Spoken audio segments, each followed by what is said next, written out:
Арақ шарап бәз біреулер үшін дүкен сөрелерінде тұрған жай ғана шөлмектер шығар. Біз үшін жарығы жоқ бөлме, жылуы жоқ үй, бұлыңғыр болашақ. Әкем арақ ішеді, қырғын салады. Мені араққа жұмсайды. Дүкенге барып арақ сатып аламын. Сатушыға қарауға ұялам. Дүкенде арақты қартыға береді, ақшасын мамам төлейді. Мен әкемді жақсы көремін, бірақ ол арақ ішкен кезде жаман болып кетеді. Бәрі өзгерді, айлық әкелмейді, жұмыстан да шығып қалды. Қызық, үлкендер тойда да арақ ішеді. Адам өліп жатса да ішеді. Әке, бізбен шаруаң жоқ. Бізді бақтым дейсің, онда неге үйге келмейсің? Құдай-ау, дүкендегілер де мұсылман емес пе, неге арақ сатады?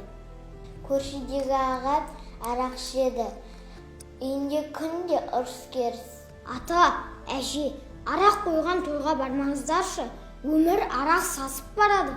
Бізді арақтың зынданынан құтқарыңдар. Бізге саналы ата-ана, парасатты ата-әже керек. Арақ сатылмайтын елде өмір сүргіміз келеді.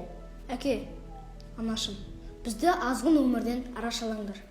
Біздің болашақ сендердің қолдарында.